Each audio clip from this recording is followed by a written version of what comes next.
What is it else in your experience, Kelly, that prevents us from feeling magnificent? And what do you do to help clients reclaim that feeling, so to speak? It's conditioning, family of origin, what society says is trendy right now or what you should be doing. And that's a lot of programming. It's what we have been told we should be doing. Leaders need to start doubling down on themselves and stop doubting themselves and second guessing every move, because when you can't trust yourself, there's no way you have a frame of reference on how to trust others, which is how that disconnect can be so damaging. And I came in and I said, if the obstacle is there, we're going to go right at it. We need to address it, because in order to grow this business, you two need to be aligned and not have a disconnect. You need to be the bridge to each other and then demonstrate what that looks like for your clients. No, I'm not afraid to go there. And if they get defensive, then typically that's a signal that I've hit on something that's true for them.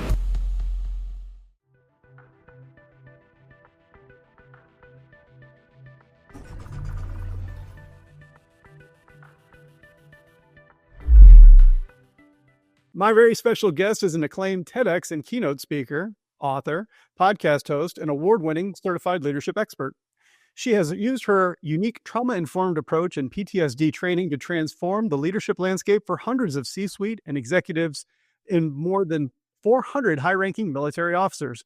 She's the author of the best-selling book From Burnout to Bliss, and her latest release, Meerbott's Fables. She is Kelly Meerbott. Welcome to the show, Kelly. Maddie P. Yes, we are in the house, man. Like, I am so excited to be here. I was so energized after we had our initial conversation. I said, I got to get you on the air. You have such a deep experience and expertise in coaching, which is a practice I fundamentally appreciate and respect. And in that conversation, you might recall I had this notion of you being this bridge. You're a bridge to so many different things. And one of the examples, you've crossed over from what you call hollow hustle to fulfillment. Another example, you mentioned that like me, you're a Gen Xer, sandwiched between these tenured leaders and the up and coming leaders. And just to get us started, Kelly, I thought I'd ask you, what's so damaging about these types of separation we feel when we need to build those types of bridges? Yeah, I mean, Matt, that's such a great question. I mean, when you're pulled between hustle and fulfillment or between generations, it creates fragmentation, right? So one of the things I always wonder, and while I love how people manifest, and if they want to label or do whatever, if that's what they want in their lives, God bless, do what you need to do. But I often wonder if those create separations instead of pulling each other together. I mean, we are so divided, and I think we focus so much on our differences that we leave out where we are connected, and that's one human family. And, what happens in, let's just say, Australia can often impact what's going on in the United States. And great example, COVID. I mean, that did not happen in the United States. It happened in China. We all know that. And, we all got it, unfortunately, which tells me how connected we are. But again, leaders need to start doubling down on themselves and stop doubting themselves and second guessing every move, because when you can't trust yourself, there's no way you have a frame of reference on how to trust others, which is how that disconnect can be so damaging.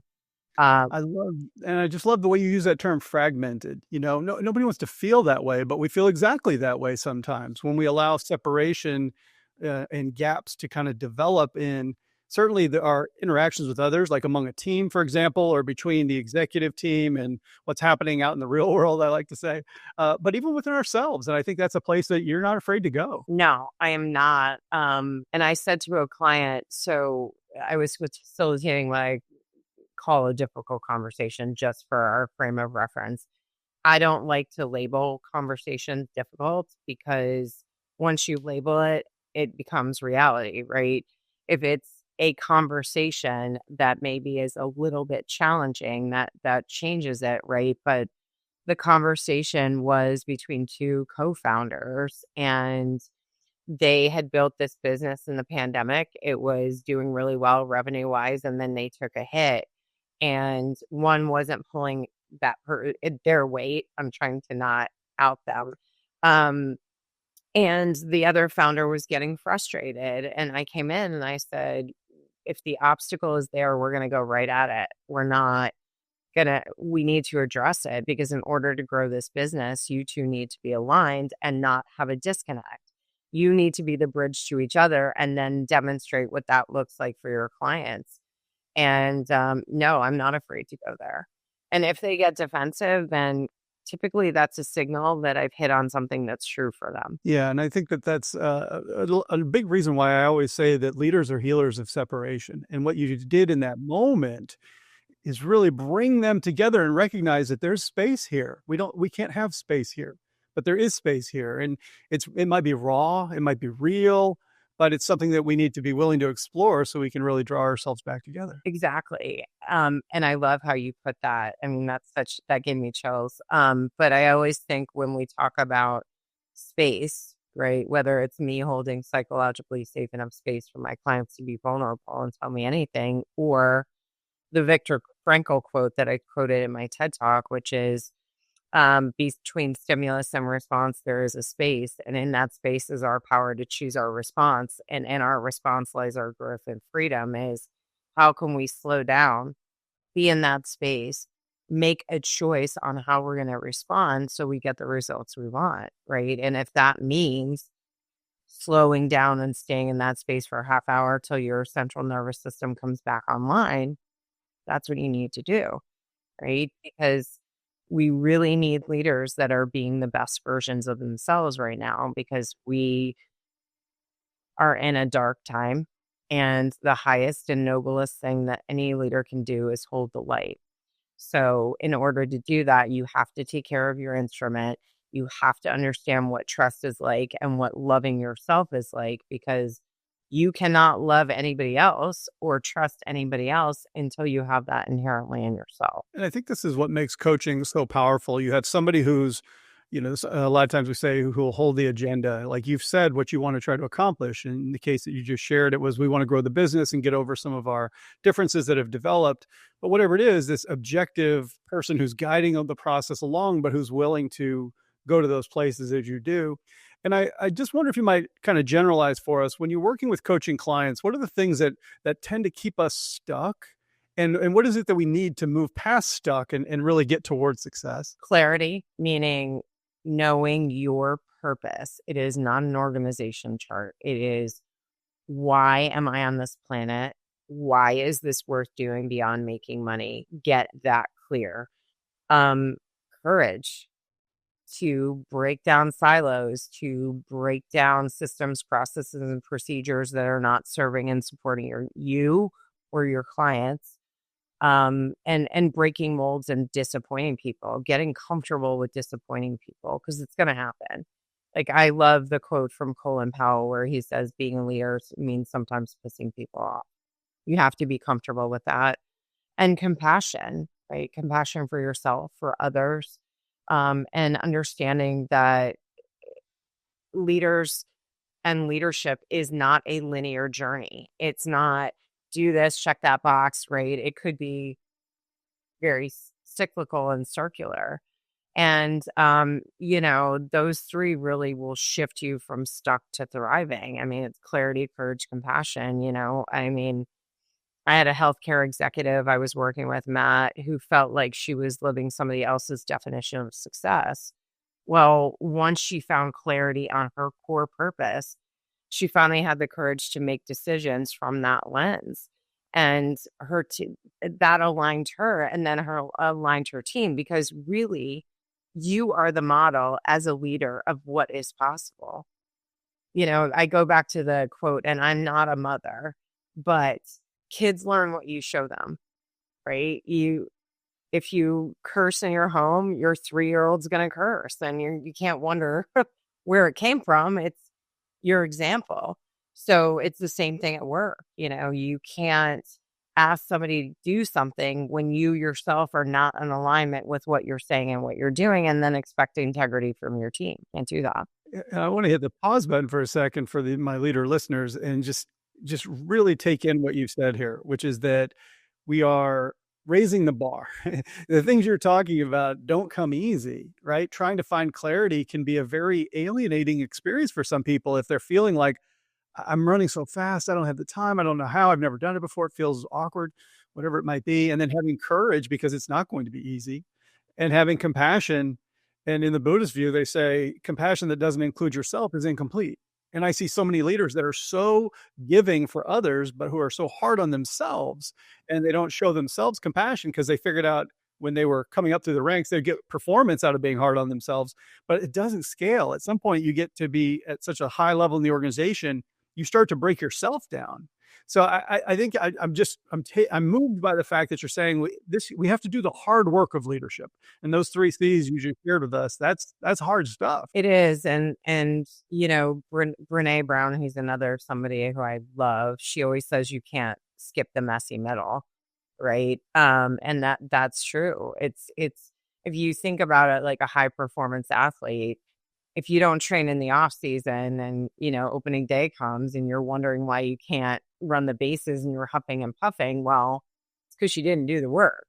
So, yeah, I mean, there is courage, but also understand what commitment means and what integrity really means. Like that means you do what you say you're going to do, but only 100% of the time. And if you can't honor that commitment, go back and renegotiate it. A lot of leaders will ignore something or use the Scarlett O'Hara approach, which is, I'll think about that tomorrow. Right. So yeah, I mean, it's so important to do what you say you're going to do and model that example. But I love that Buddhist quote with, you are incomplete without compassion, especially now in the world we're living in, where it's 24/7 being bombarded with a daily trauma that is occurring.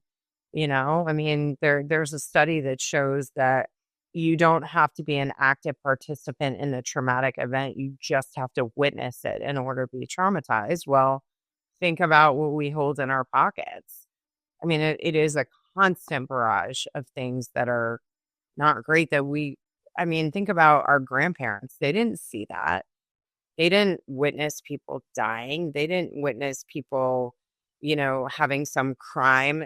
They heard about it in the news, but they did not see it. Now, unfortunately, and fortunately, because we have access to great information, but it is just sometimes way too much. Yeah, I think we definitely have to take accountability to monitor what we consume, to really make sure that we're doing the resilience things to be able to operate in this world that's challenging for the reasons that you pointed out, but so full of opportunity as well.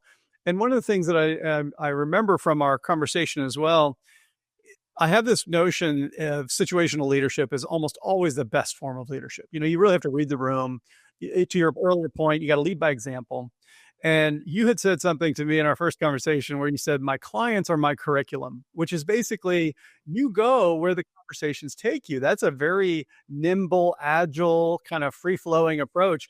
And I think a lot of my listeners, and certainly myself, would do well to kind of emulate that when it comes to our daily conversations and interactions. But my question for you, Kelly, what allows you to kind of dance in the moment like that? What's helped you to be that flexible that you don't come in with like a prescribed framework that you developed and said, I'm just going to use this in every situation? You let the clients kind of guide the way. So experience, it's just been a practice. Like the practice that was so great for me was 2020 to 2024, where I was coaching the military, Department of Homeland Security, FEMA, TSA. And it started during the pandemic. And I was just like, these people need my help. I'm going to just book sessions from 9 to 5 back to back, which I do not recommend. Coaches, do not do that to yourself. I mean, there were days when plates of food would appear on my desk. Thank God for my husband, where I would eat. But that really I used as graduate school for developing my formula, which does work. But I always say to new clients, I will pivot when you pivot. I mean, and what ends up happening is anything is possible in that moment, right? And we want to explore anything that is possible, not just this prescribed formula. And it comes out in facilitation too. I was just thinking about this moment when we were going through working with a team. It was me and a partner, and there were about 60 leaders in the room. And one of the guys raised his hand and he said, I have a problem talking over people and interrupting them. So, and everybody in the room laughed and nodded in acknowledgement of that. So we keep going. And I ask a question of somebody else, and this gentleman raises his hand, right, and starts to answer. And the one who said he interrupted. And I said, okay, I'm going to pause you guys right there. Remember what you said about interrupting? And he laughed. He laughed. And I said to the leader that I was coaching at the time, who was risk averse and afraid of pushing back, I said, did you see how I did that? And what happened? Everybody laughed, and it was not a big deal. It is just practice. It is practice. And when you fail, great, because there is learning in failure. That's one of the things I love to say to my clients. Fail stands for first attempt in learning. Fail.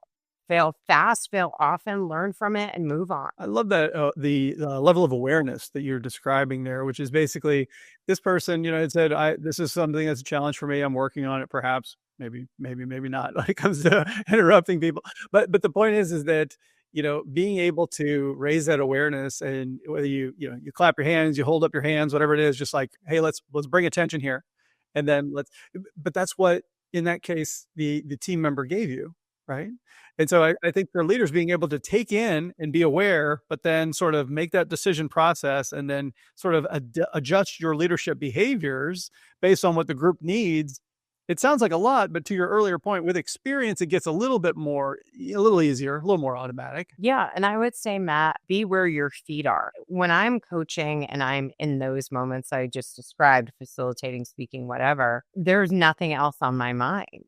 I'm just there reacting. And I would say the other thing that really helped me was taking improv training at Second City.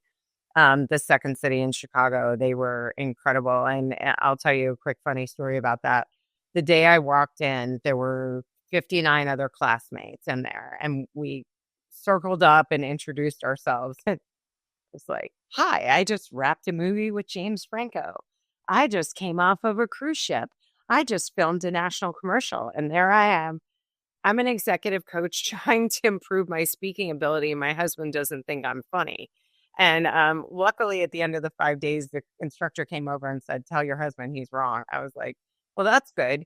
But I mean, being in that moment, the yes and being open to what's possible. I mean, I didn't plan that moment with, hey, I interrupt people. And then he interrupted. And it was that moment where I could say, hey, I'm going to pause you right there. And I always warn people, like, that's the interruption, because interruption in my coaching is a tool. It's not that I'm not honoring what they're saying. It's that I may have to interrupt a thought pattern or call something out and reflect it back like we're talking about.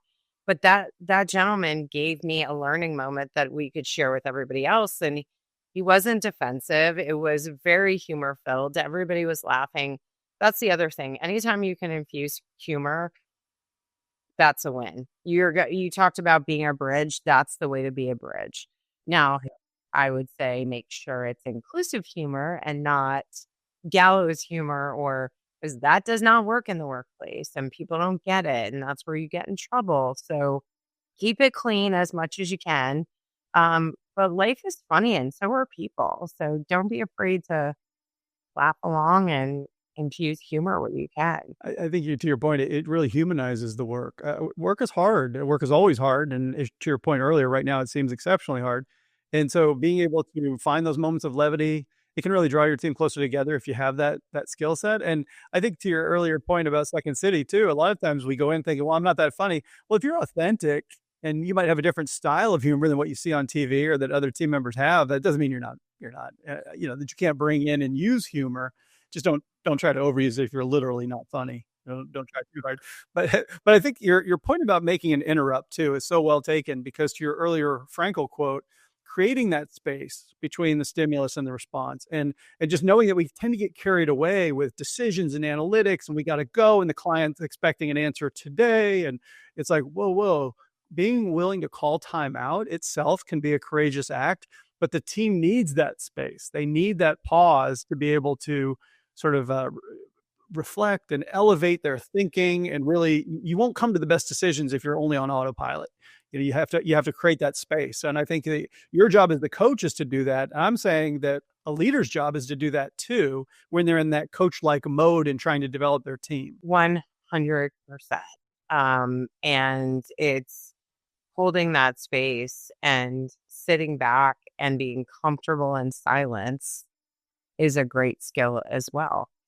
I mean, it's just one of those things that creates really, really good conversation. And one of the things that I hear from my clients a lot is I finally have a space to breathe when I'm working with you, or I walk away feeling more energized. Well, that's just us creating the space together, because coaching is a co-creative process. And it should be client driven. It's about the client. I say to clients, I'm the GPS, you're the driver. So you tell me, you plug the destination in, I'm going to hold it. And then, Matt, if you're going off course, I'm going to say, are we recalculating, or do you need to get back on 95? Boy, that's such a powerful analogy to use with our teams too. A lot of times, we get, especially I talked to him earlier about being a bridge, being in the middle. And we're seeing the middle managers right now are really under siege in the sense that executives want a lot of change. They're tired of being constrained after 5 years of less growth, and AI comes along or other transformations depending on your business, and they want to go really fast. And yet the workforce is pretty depleted. So the managers are kind of caught in the middle. And that whole notion about the GPS of saying, are we here to kind of go in a new direction, or we need to get back on our original path and make sure we don't deviate too much? It's a really important time to be able to have that superpower, so to speak. Yeah. But I think one of the other things that showed up in our conversation that made me laugh, you talked about the types of clients you don't work with. And I took so much from this. We've been talking about skills they need. And one of the first ones that you said was that you won't work with politicians. Like, what's behind that? I worked with a career politician for 2 years, and I really liked our relationship until I realized he was lying to me, and I caught him in a lie. And I need somebody who is willing to be authentic and not spin everything, and also take accountability. I mean, we have a 90% success rate in our practice, and there's a reason for that. I highly vet people. I do my due diligence. I run deep research on everybody I talk to before I talk to them. So I know who's going to be a good fit and who isn't. And I also, based on the language they use and their body language, I know within 15 minutes who's going to be a good client. If you're a career politician, you're not for me. Now, there are always exceptions to the rule, right? Litigators, I mean, that was something else I said. I'm really, collaboration is more important to me than winning an argument. Now, again, there's exceptions to those rules. I mean, if there's an enlightened litigator, yay, let's work together. And then surgeons, because leadership really requires leadership and teamwork and not a God complex. Now, do I want to unpack the God complex? No, because if you're under a surgeon's knife and something goes sideways, I want them to bring me back. You know what I mean? So they need that skill. But again, there's a lot of God complex, and that's trained into them, and it should be. I think these characteristics that you're describing that are kind of the anti-patterns of some of these personas are really, really instructive for us about the types of leadership that we want to model. And you shared the example of authenticity in your earlier client who's like, I feel like I'm living somebody else's definition of success. And that happens so often. It's a little bit more rare in my experience in the business world to see somebody who's so focused on spin. It does happen, but much more common, again, only in my experience, are people who are saying, like, I don't know how to be authentic because I don't really know who I am. And you can't tap into that personal power when you're just kind of at that superficial level.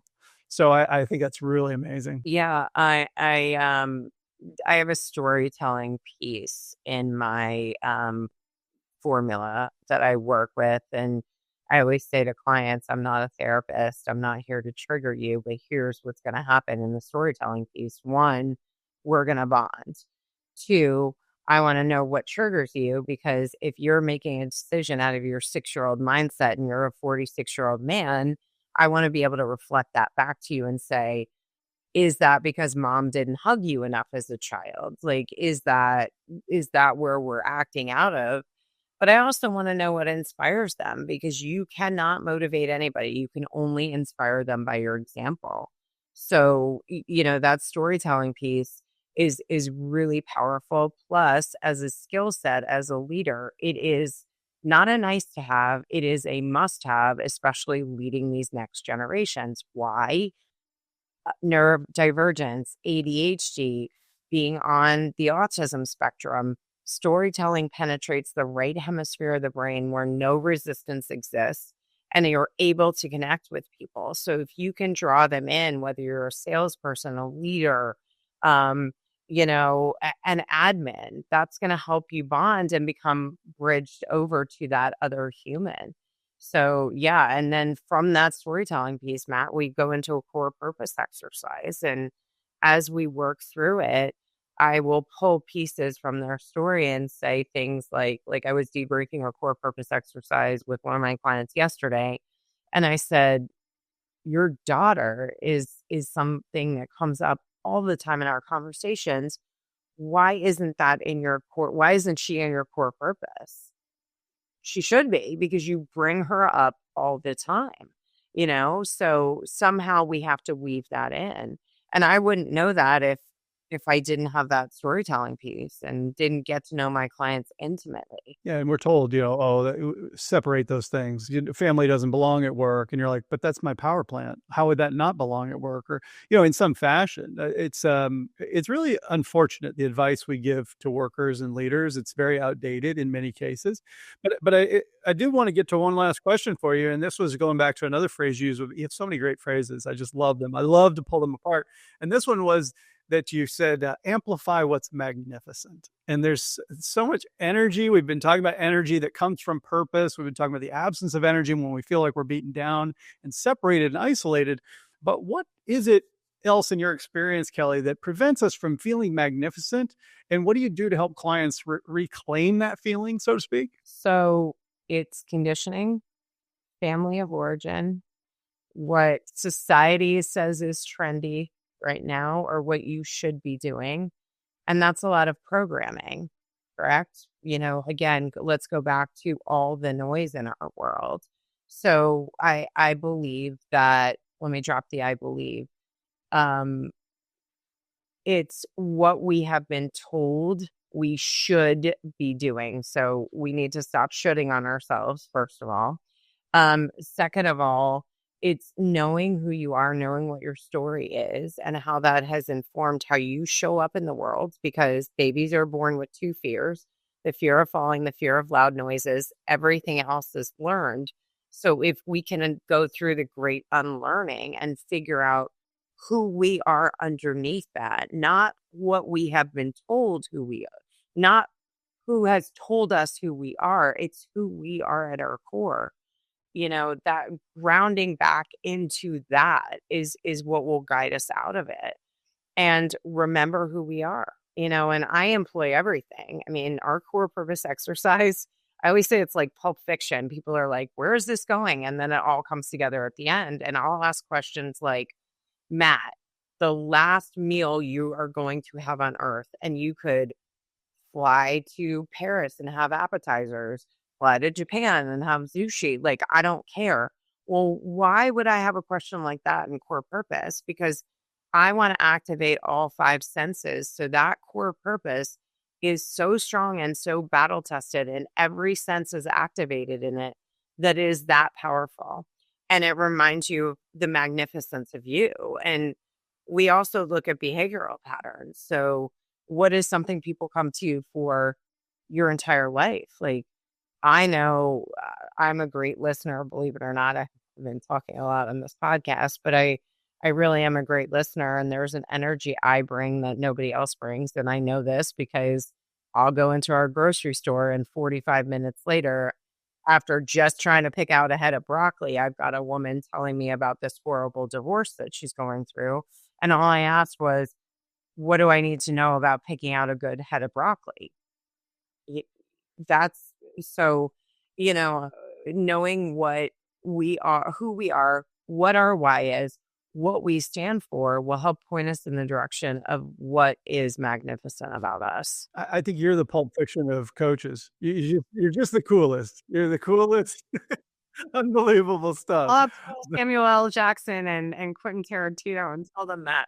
Maybe we'll put in their next movie. Hopefully, Thurman is a co-star because Yeah, 100%, right? she's incredible. So, but thank you. That's a nice compliment. I've never heard that before. I can't wait to tell my husband. I should probably change my title on LinkedIn, right? There you go, whole new rebrand.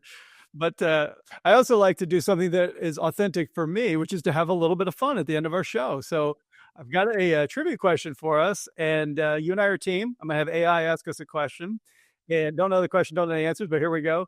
Your business is called You Loud and Clear, which I love. Your no filter approach, hashtag, right? And your voice, everything about it. And so I wanted to play off of that loudness. And so we're going to get a question about loud things. Loud things. Ready? It's multiple choice. Here it is. Which of these is generally considered the loudest animal sound on Earth? Is it A, the roar of a lion, B, the click of a pistol shrimp, or C, the song of a blue whale? Wow. A, B, or C? Lion, shrimp, or whale? It's the loudest animal sound on Earth. Roar of a lion, click of a pistol shrimp, or the song of a blue whale? I would say the blue whale. Let's go with the blue whale. Listeners, you can lock in your answer if you're playing along at home. Is it a lion, a pistol shrimp, or a whale? We're going with whale. And you are correct. The song of blue whale, loudest sustained sound made by any animal on Earth, 188 decibels, and travel for hundreds of miles underwater. Do you know Wow. you knew that, Matt? So Meerbott's Fables is my heart on a page, and I know we're wrapping up, but it's 10 short stories about things that happen in the animal kingdom that can apply to leadership. So like there's a story in there about a burnt out cheetah who's so burnt out that her spots fall off of her coat. And I learned that because cheetahs, after they sprint, they take a half hour to catch their breath. So Conchita the cheetah stopped breathing and got burnt out. So I've been studying blue whales for volume 4. I already have volume 2 written. I'm working on volume 3, which is all about symbiotic relationships of plants. But I found that out about blue whales. Thank you, Nat Geo Kids. So yeah, I mean, I think that's a thing. And I will tell you, I love this question because one of the qualities I look for in clients is, are they fun? They have to be fun in order to work with me. So I can't be as cool as you, so I'm just going to try to be a little fun on the side. It works out great. I am not cool at all. Like I am the most uncool person ever, but Coaching is cool. That's good. But I got a more serious question for you, of course. The listeners want to know, where can they go to learn more about you loud and clear, about all the stuff you're up to? sure. I mean, you can go to kellymeerbott.com. It's really easy. KELLYMEERBOTT.com. Or I'm extremely active on LinkedIn. I put up content all the time. I'm constantly commenting. I'm in the DMs. No, it is not a bot. It is me. So yeah, please join me on LinkedIn and get in the comments, push back on me. Let's have some conversations, but also go on Kelly Meerbott. I'd love to talk to you. I always gift complimentary leadership coaching sessions because it's a win all around, and I love to help when I can. I dig it. Listeners, I'm going to have those links for you in the show notes. You're only one click away from connecting with Kelly, learning more about the cool stuff she's doing. Kelly, thanks so much for being with us. I really appreciate it. Thank you, Matt. I appreciate you. And to my leader listeners, thank you as well for listening and taking the time to invest in yourself and pick up these great tips that Kelly's been giving us.